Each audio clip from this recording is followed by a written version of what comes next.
स्वागत है आपके Q&A में 70 में। अगर आप लोग यूपी पुलिस की तैयारी कर रहे हैं तो आप लोग बिल्कुल सही जगह पर आए हैं, क्योंकि हम लेके आए हैं आप लोगों के लिए मैथ के मोस्ट इंपॉर्टेंट क्वेश्चन जो परीक्षा में बार बार पूछे जाते हैं।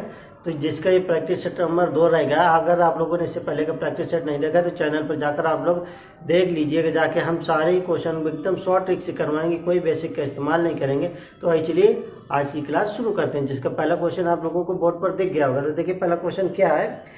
मनीषा के बटुए में 8,000 रुपए हैं, फिर उसने इसमें 10% की वृद्धि कर दी। अब उसने इसका 5% व्यय किया। उनके बटुए में राशि का अंतिम मान प्रारंभिक मान से कितने प्रतिशत अधिक है। तो आप लोग क्या करेंगे, इस क्वेश्चन को बेसिक से सॉल्व करेंगे। हम देखिए एक शॉर्ट ट्रिक बताएंगे, आप लोग इसको देखते ही 10 सेकेंड में क्वेश्चन को लगा सकते हैं। देखिए कैसे लगाएंगे।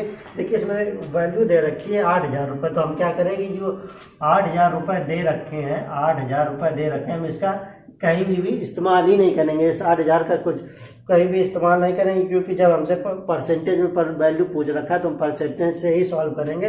तो देखिए इसमें हम लोग इस फार्मूले का यूज करेंगे। क्या होता है, X Y plus X into Y बटे 100। आप लोगों ने ये फार्मूला पढ़ रखा होगा, लेकिन आप लोग इसका यूज करना नहीं जानते होगा। तो चलिए हम उसका यूज करते हैं। क्या कह रहा है कि इसमें की 10% की वृद्धि है। मान लीजिए कि वृद्धि को हमने एक्स मान लिया, तो इसमें 10% की वृद्धि हुई, यानी कि प्लस हो जाएगा। उसके बाद कह रहा है कि 5% का उसने व्यय किया, तो वाई को मान लिया 5%, यानी कि 5% का व्यय हुआ, फिर प्लस करेंगे। इसके बाद एक्स देखिए हमारा 10 था और इंटू में माइनस का 5 हो जाएगा, अब अपान में 100 हो जाएगा। तो इसको हम लोग सॉल्व करेंगे तो क्या हो जाएगा, देखिए 0 से 0 चला जाएगा और यहाँ पर क्या हो जाएगा, 10 से इसको काटेंगे तो क्या आ जाएगा, 0.5 आ जाएगा। तो देखिए 10 में से 5 जाएगा तो कितना बचेगा, तो यहाँ पर 5 बचेगा, यहाँ पर पॉइंट मतलब कि यहाँ पर माइनस का आएगा 0.5 आएगा। तो इसका देखिए आंसर क्या आ जाएगा, तो इसका आंसर आ जाएगा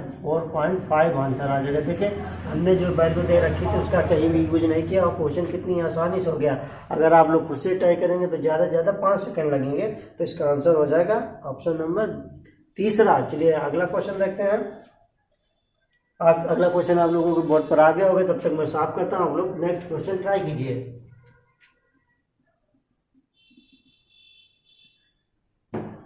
तो अगला क्वेश्चन क्या है, एक हवाई जहाज 8 घंटे में 400 किलोमीटर प्रति घंटे की गति से एक निश्चित दूरी तय करता है। उसी दूरी को 5 घंटे में तय करने के लिए हवाई जहाज की गति क्या होगी। तो देखिए इसको एकदम शॉर्ट तरीके से क्या फार्मूले में ही लगा देंगे तब भी ये शॉर्ट हो जाएगा। देखिए अगर इसमें क्या दे रखा है, तो देखिए स्पीड बराबर क्या होता है, देखिए होता है डिस्टेंस अपॉन टाइम होता है। स्पीड बराबर डिस्टेंस अपॉन टाइम होता है। इसमें दे क्या रखा है, जहाज 8 घंटे में, यानी कि हमें टाइम दे रखा है 8 घंटे। उसके बाद क्या कह रहा है, इसकी स्पीड दे रखी है 400 किलोमीटर पर आवर दे रखा है। उसके बाद हमें 5 घंटे में इसकी दूरी तय करानी। तो हम लोगों को क्या करना पड़ेगा, पहले टोटल डिस्टेंस निकालनी पड़ेगी कि कितनी डिस्टेंस है। तो क्या करेंगे, इसको रखेंगे 400। अब ये देखिए डिस्टेंस क्या हो जाएगी,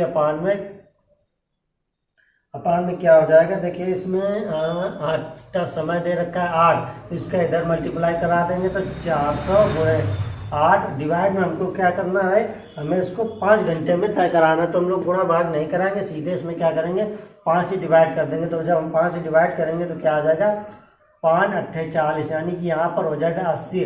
80 का गुणा करेंगे 8 में तो क्या हो जाएगा 640 किलोमीटर। तो कितना हो जाएगा 640 किलोमीटर पर आवर उसकी स्पीड हो जाएगी। तो इसका आंसर क्या आ जाएगा, ऑप्शन नंबर 1।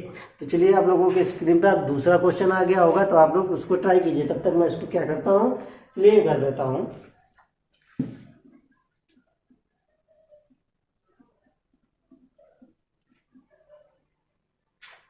चलिए देखते हैं क्वेश्चन नंबर 3 क्या कह रहा है। तीसरा क्वेश्चन है, एक लंबवृत्तीय शंकु की तिर्यक ऊंचाई 13 सेंटीमीटर है और आधार का क्षेत्रफल 144 पाई सेंटीमीटर स्क्वायर है। तो शंकु का आयतन ज्ञात कीजिए। तो हम लोगों को इसका आयतन निकालना है, शंकु का आयतन निकालना। देखिए जो ये लंबवृत्तीय शंकु होता है, देखिए लंबवृत्तीय जो शंकु होता है वो कुछ इस प्रकार का होता है। आप लोगों को ना अगर डायग्राम ध्यान हो तो देखिए मैं बना कर बता देता हूँ। ये देखिए होता है लंबवृत्तीय शंकु होता है। तो यहाँ पर देखिए ये जो होती है यहाँ से यहाँ तक ये होती है तिर्यक ऊंचाई, यानी कि इसको बोलते हैं एल बोलते हैं। और यहाँ से अगर हम सीधा लंब डालेंगे यहाँ से यहाँ तक, तो ये होती है इसकी हाइट, और यहाँ से यहाँ तक ये होती है इसकी त्रिज्या होती है, जो कि यहाँ से लेके यहाँ तक इसकी ये त्रिज्या होती है, ये यहाँ से यहाँ तक हाइट होती है। अब देखिए इसमें क्या कह रहा है, आधार का क्षेत्रफल। देखिए ये आधार का जो क्षेत्रफल ये दिख रहा है, ये एक तरह का वृत्त होता है, वृत्त यानी कि सर्कल होता है, तो इसकी ये त्रिज्या ये हो जाएगी। तो आधार का क्षेत्रफल यानी वृत्त का क्षेत्रफल क्या होता है, तो वृत्त का क्षेत्रफल देखिए होता है पाई आर स्क्वायर होता है। तो क्या होता है पाई आर स्क्वायर, जो कि कितना रखा है, आधार का क्षेत्रफल दे रखा है 144 पाई, यानी कि इसका दे रखा है 144 पाई। हम लोग यहाँ से क्या करेंगे, आर का मान निकालेंगे, मतलब कि हम लोगों को आर की जरूरत पड़ेगी, तो यहाँ से आर का मान निकालेंगे, इतना आएगा। तो देखिए पाई से तो पाई कट जाएगा, देखिए 144 कितने का मान होता है, तो ये होता है 12, यानी कि आर का जो मान निकल के आ गया हमें 12 निकल के आ गया। अब हम लोगों को क्या चाहिए, शंकु का आयतन चाहिए। तो देखिए शंकु का आयतन क्या होता है, तो शंकु का जो आयतन होता है होता है 1/3 पाई आर स्क्वायर एच। देखिए हमें यहाँ पर क्या क्या पता है, देखिए आर हमने निकाल लिया है, एच अभी हमें निकालना है। तो हम लोग क्या करेंगे, देखिए यहाँ पर आर की वैल्यू आ गई, अब यहाँ पर एच की वैल्यू निकालना है। तो हम लोग को क्या करेंगे, पाइथागोरस प्रमेय लगाएंगे। तो पाइथागोरस प्रमेय के अनुसार कर्ण का स्क्वायर, इसको देखिए बोलते हैं, इसको बोलते हैं कर्ण, इसको बोलते हैं आधार, और इसको क्या बोलेंगे, इसको बोलेंगे हाइट यानी कि ऊंचाई बोलेंगे। तब इसमें अगर हम लोग पाइथागोरस प्रमेय लगाएंगे तो क्या हो जाएगा, तो देखिए पाइथागोरस प्रमेय क्या होता है, लंब का मतलब कि कर्ण का स्क्वायर, कर्ण हमारा क्या है, तिरछी ऊंचाई हम लोगों को क्या दे रखी है 13 सेंटीमीटर, यानी कि ये जो दे रखी है वो 13 सेंटीमीटर। तो हम लोग क्या करेंगे, 13 का स्क्वायर करेंगे बराबर, अब हम लोगों ने आर कितना निकाला था, आर हम लोगों ने कितना निकाला था, ये देखिए 12 निकाला था। क्या करेंगे 12 का स्क्वायर करेंगे, उसके बाद प्लस हमको एच चाहिए, एच का स्क्वायर, तो ये कितना आ जाएगा 169 बराबर 144 प्लस एच का स्क्वायर, तो इसको इधर जाएंगे तो कितना आ जाएगा 25 आ जाएगा बराबर एच स्क्वायर। तो एच का मान कितना आ जाएगा, देखिए एच का मान 25 आ गया। तो चलिए अब इसको उसमें मान रखेंगे तो क्या हो जाएगा, देखिए हमारे पास 1/3 आंसर हमारा पाई में दे रखा है, तो हम लोग पाई की वैल्यू नहीं रखेंगे। इसके बाद आर स्क्वायर का मान क्या निकला था, देखिए आर स्क्वायर का मान हमारा सीधा सीधा यहीं पर 144 ही था। हम लोग क्या करते हैं 12 × 12 लिख देते हैं, इसके बाद 5, 3 से काट देंगे, जाएगा 4 बार, बच्चों 48 हो जाएगा, 48 × 5। तो इसमें क्या करेंगे, जब भी कभी संख्या में 5 का गुणा कराना हो तो क्या करते हैं, इसमें जो भी संख्या दी रखी होती है उसको आधा कर देते हैं और एक जीरो बढ़ा देते हैं। तो इसका हम अगर आधा कर देंगे तो कितना आ जाएगा 24, और एक जीरो बढ़ा देंगे 240 हो जाएगी। तो ये देखा इसका, और इसमें देखिए पाई भी चलेगा, क्योंकि अभी पाई हम लोगों ने काटा नहीं है, तो इसमें पाई भी चलेगा। तो इसका आंसर हो जाएगा 240 पाई हो जाएगा। तो चलिए आप लोगों को क्वेश्चन तो समझ में आ गया होगा। अगर वीडियो अच्छी लग रही तो वीडियो को लाइक जरूर कीजिएगा। तो चलिए आप लोगों के पास नेक्स्ट क्वेश्चन आ गया होगा स्क्रीन पर, तब तक मैं इसको क्लियर करता हूँ और लोग सॉल्व कीजिए।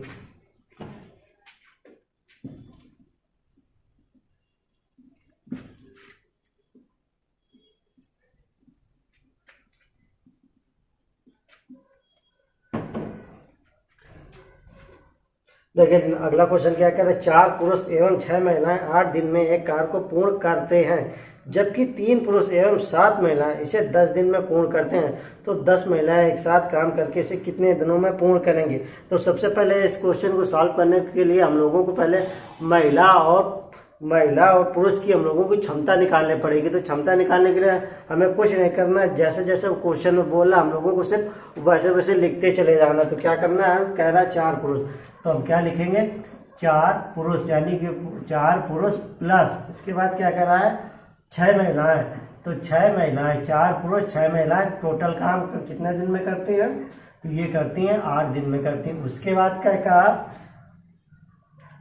जबकि 3 पुरुष और 7 महिलाएं 10 दिन में पूर्ण करती हैं। हम लोगों ने इसको बराबर में क्यों रखा है, क्योंकि काम हमारा फिक्स है, जितना ये लोग काम करते हैं उतना ही वो लोग काम करते हैं, यानी कि काम फिक्स है, इसलिए हमने इसको बराबर में रखा है। इसके बाद कह रहा है 3 पुरुष प्लस इसके बाद 7 महिलाएं उसी काम को करती हैं 10 दिन में करती हैं। तो इसको पहले हम लोग क्या करेंगे, कुछ कट रहा है तो काट देंगे, उसके बाद ही गुणा भाग कराएंगे। देखिए हम इसको काट सकते हैं, 2 चौके 8 और 2 पंचे 10।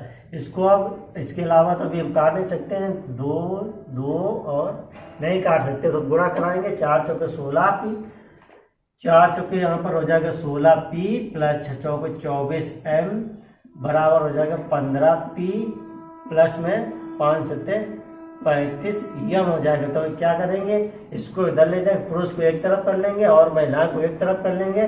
तो अगर हम इसको लाएंगे तो 16 पी माइनस 15 पुरुष बराबर हो जाएगा 35 महिलाएं माइनस की 24 महिलाएं। तो क्या हो जाएगा, देखिए यहाँ पर हो जाएगा 1 पुरुष बराबर कितना आ जाएगा, तो 35 में 4 जाएगा, यानी कि 11 महिलाएं आ जाएंगी। मतलब कि 1 पुरुष जितना काम करता है उतनी 11 महिलाएं काम करते। तो इनका क्षमता निकालेंगे तो इसको इधर ले आएंगे तो पुरुष रेशियो महिला कितना आ जाएगा, तो इनका मान आ जाएगा 11:1। अब हमको क्या करना है, जो काम हमें दे रखा है उसको क्या करना है, 10 महिलाओं से करवाना है। तो आई चलिए हम 10 महिलाओं से काम करवाते हैं। 10 महिलाओं से क्या करें, तो देखिए 4 पुरुष थे, पहले तो हम लोगों को टोटल काम निकालना पड़ेगा। 4 पुरुष थे, पुरुषों की क्षमता कितनी निकल के आई, 11। उसके बाद क्या कह रहा है, हमारे पास 6 महिलाएं थी, 6 महिलाओं की क्षमता 1 निकल के आए और कितने दिनों में कार्य करते थे, तो वो 8 दिनों में कार्य करते। ये हमारा निकल के आ गया टोटल कार्य। अब हम लोगों को क्या करवाना है, 10 महिलाओं से इस काम उनको काम करवाना है। तो हम इसको 10 महिलाओं से काम करवाएंगे। लगता है 4 और 5, हाँ सही किया, 10 महिलाओं से अगर हम काम करवाएंगे, हाँ 10 महिलाएं, हाँ उनकी क्षमता कितनी निकल गया है, 1। अब देखिए इसको हम लोग सॉल्व करेंगे तो क्या करते हैं, पहले 2 से काट देते हैं, 2 चौके 8 और 2 पंचे 10। देखिए अब तो कुछ कटने नहीं तो गुणा कराएंगे, 11 चौक 44 6, देखिए 50 हो गया इंटू 4 हो गया डिवाइड बाय 5। तो 5 से हम काट देंगे इसको, 5 दाम 10 थी, कितना आ जाएगा, तो यहाँ पर आगे 40 दिन लगेंगे। कितने दिन लगेंगे, तो इसको 40 दिन लगेंगे वो काम पूरा करने में। चलिए अब आप लोगों को क्वेश्चन समझ में आ गया होगा तो एक बार कमेंट कर में यस जरूर लिख दीजिएगा। चलिए आप लोगों को स्क्रीन पर दूसरा क्वेश्चन आ गया होगा, तब तक मैं इसको क्लीन करता हूँ। आप लोग अपने आप खुद से ट्राई करने की कोशिश कीजिए, अगर नहीं आ रहा तो हम तो सोल्यूशन करवा ही रहे हैं, तो आप लोग खुद से ट्राई जरूर करिएगा।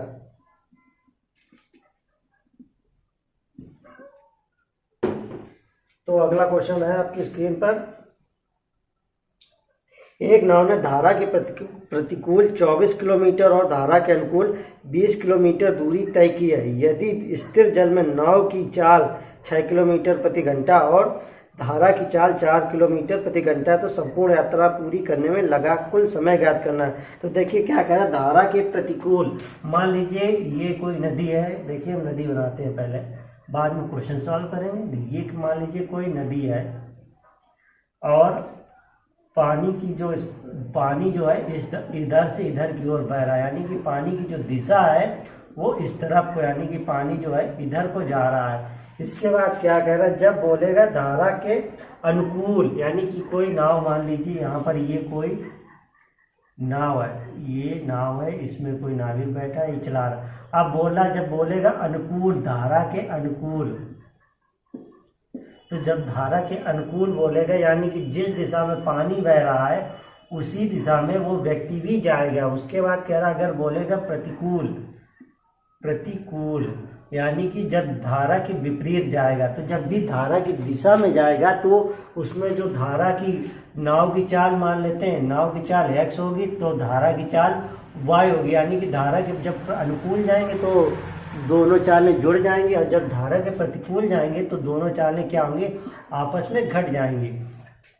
तब अब इसके बाद हम क्वेश्चन करते हैं, क्या कह रहा है, 24 किलोमीटर, इसमें देखिए धारा की क्या नाव की चाल भी दे रखी है, तो यानी कि नाव की चाल धारा के प्रतिकूल कितनी हो जाएगी 6 और धारा की चाल 4 दे रखी है, यानी कि 6 4 टोटल कितना निकल के आएगा 10, यानी कि धारा की दिशा में जाएंगे तो हमारी चाल कितनी होगी 10 किलोमीटर पर आवर हो जाएगी। उसी के बाद अगर धारा के अनुकूल प्रतिकूल जाएंगे तो कितनी हो जाएगी 2 किलोमीटर पर आवर हो जाएगी। अब इसमें पूछ रहा है कुल समय पूछ रहा है, तो धारा के अनुकूल जाने में हमें कितनी किलोमीटर की दूरी की तय की है, 24 तय की है, प्रतिकूल में 2 से प्लस, उसके बाद कह रहा धारा के अनुकूल, अनुकूल हम लोगों ने 20 किलोमीटर की दूरी तय की है, कितने से 10 से, तो 10 से काटेंगे, ये 2 बार चला जाएगा, ये 12 बार चला जाएगा, तो कितने घंटे लग जाएंगे, 12 और 2 टोटल 14 घंटे लग जाएंगे। कितने लगेंगे, 14 घंटे लग जाएंगे। तो आप लोगों को देखें क्वेश्चन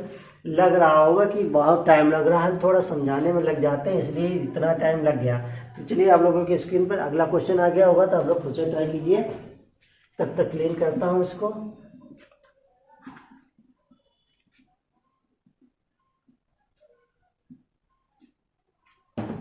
तो देखिए नेक्स्ट क्वेश्चन क्या है, वह सबसे छोटी संख्या ज्ञात कीजिए जो 27, 36, 56, 12 और 10 से पूर्णतः विभाज्य है। तो देखिए क्या कर रहा है, 27, 56, 36 और 10 से पूर्णतः विभाज्य है। तो पूर्णतः विभाज्य होने के लिए हम लोगों को क्या करना पड़ेगा, वह छोटी छोटी संख्या बोला है, तो इन संख्याओं को सभी का एचसीएफ निकालना पड़ेगा। तो एचसीएफ निकालने से पहले हम लोग एक बार ऑप्शन पे नजर डाल लेते हैं। तो कौन सी संख्या, देखिए कोई संख्या अगर 10 से विभाज्य है तो 10 से विभाज्य होने के लिए उसका लास्ट क्या होना चाहिए, लास्ट डिजिट जो है, लास्ट डिजिट 0 होना चाहिए। अगर कोई संख्या 3 से, मतलब कि 10 से बोल रहा है, 10 से अगर कोई संख्या 3 से विभाज्य है, 3 से है तो उस 3 से है तो अंकों का योग 3 से कटना चाहिए, 3 से पूरा। और उसी के बाद अगर क्या कह रहा है, कोई संख्या मान लीजिए 3 है, इसके बाद 9 से, तो पूरा अंकों का योग 9 से कटना चाहिए। उसी के बाद मान लीजिए अगर कोई संख्या 2 से, इसमें जैसे 12 दे रखा है, 12 के फैक्टर करेंगे 3 और 4 करेंगे। अगर कोई संख्या 12 से कट रही है तो वो संख्या 3 से भी कटेगी, 4 से भी कटेगी, तो यानी कि लास्ट के 2 डिजिट ना 4 से कटने चाहिए। तो इसमें ऑप्शन में देख सकते हैं, पहला ऑप्शन दिख रहा है जिसमें लास्ट डिजिट 0, यानी कि 10 से संख्या केवल यही कटेगी। तो इसका आंसर क्या आ जाएगा, 75, 60 आ जाएगा। कभी कभी यूनिट डिजिट का भी ट्राई कर लेना चाहिए, कभी कभी क्वेश्चन सॉल्व नहीं करना चाहिए। चलिए अगला क्वेश्चन देखते हैं, आप लोग ट्राई कीजिए, आपके स्क्रीन पर अगला क्वेश्चन आ गया होगा, क्वेश्चन नंबर जो भी हो 6 या 7। दो संख्याओं का गुणनफल 720 है और उनका महत्तम समापवर्तक 4 है, तो इनकी संख्याओं का लघुत्तम समापवर्तक क्या हो जाएगा। तो देखिए दो संख्याओं का गुणनफल दे रखा है, तो इसमें देखिए एक फार्मूला होता है, आप लोग याद रखिए तो क्वेश्चन बहुत आसानी से हो जाता है। तो ये होता है दो संख्याओं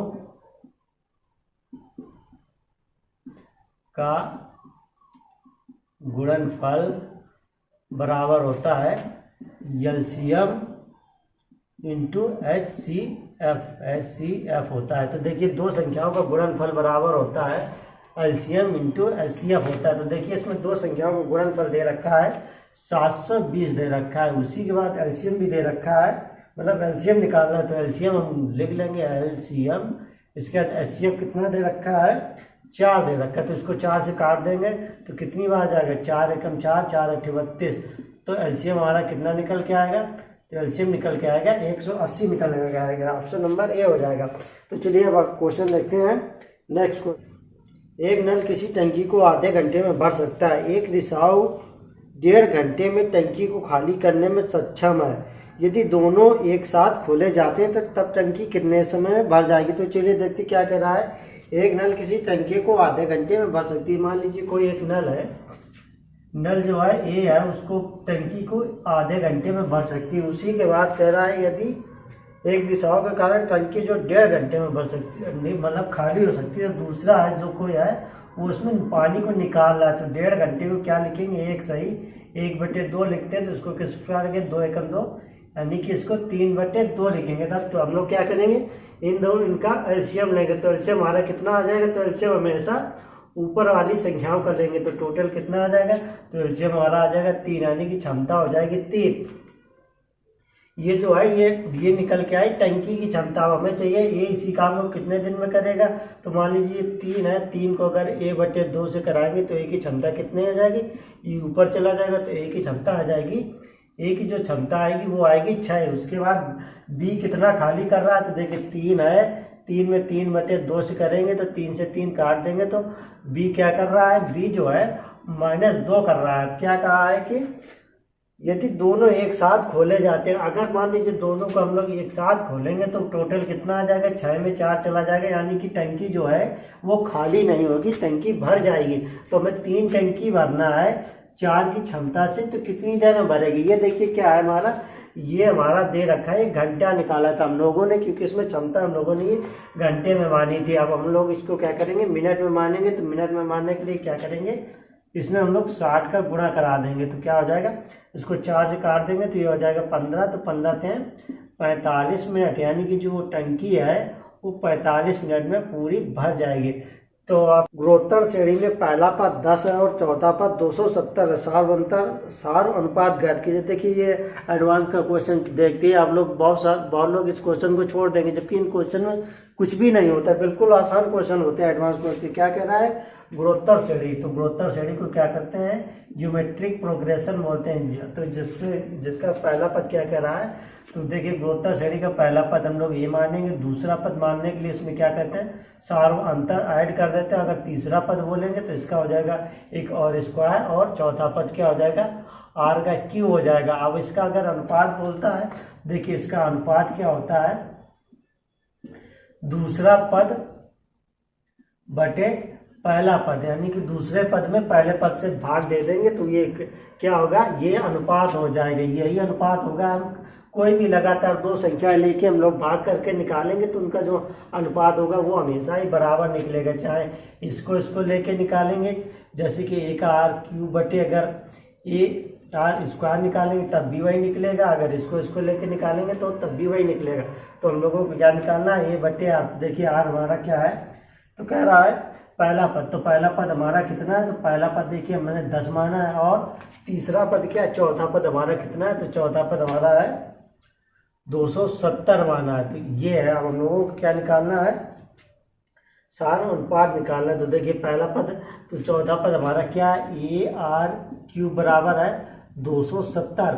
देखिए a का मान कितना दे रखा है, तो हम रखेंगे 10r³ बराबर 270। तो 10 से 0 काट देंगे तो r³ का बराबर कितना आ जाएगा, 27। तो अंतर r बराबर कितना आ जाएगा, तो देखिए r बराबर आ जाएगा, ये 3 का क्यूब लिखा हुआ, तो r बराबर यानी कि सार अनुपात कितना आ गया, 3 आंसर आ गया। तो आप लोगों को सोल्यूशन अच्छा लगा कि नहीं। चलिए अब नेक्स्ट क्वेश्चन देखते हैं, तब तक आप लोग इसको ट्राई कीजिए।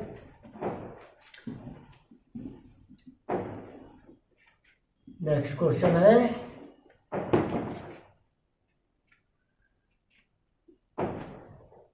एक बिलियन में 10% भाग अम्ल है और बिलियन बी में 30% अम्ल है। तो 25% अम्ल के साथ मिश्रण को प्राप्त करने के लिए बिलियन ए और बी में किस अनुपात में मिलाना चाहिए। तो देखिए इसको हम लोग लगाएंगे रेशियो मेथड से। किस तरीके से, तो रेशियो मेथड में देखिए ए दे रखा है, बी दे रखा है। ए में कितना दे रखा है, इसमें 10% दे रखा है, बी में 25%, नहीं बी में 30% दे रखा है, बी में जो दे रखा है 30%, और दोनों को अगर मिलाएंगे तो टोटल कितना आ रहा है 25%। तो इसको क्या करेंगे, इसको इधर से सॉल्व करेंगे। रेशियो क्या है, इसमें इस संख्या में इसको घटाएंगे तो कितना आएगा, 15 आएगा, और इस संख्या में इसको घटाएंगे तो कितना आएगा, 5 आएगा। तो देखिए अभी इसको हम काट सकते हैं, तो कितनी बार कट जाएगा, 5 × 5 और 5 × 15। तो इसका आंसर क्या आ जाएगा, 1:3 आ जाएगा। तो आंसर देखिए 1:3 आ जाएगा।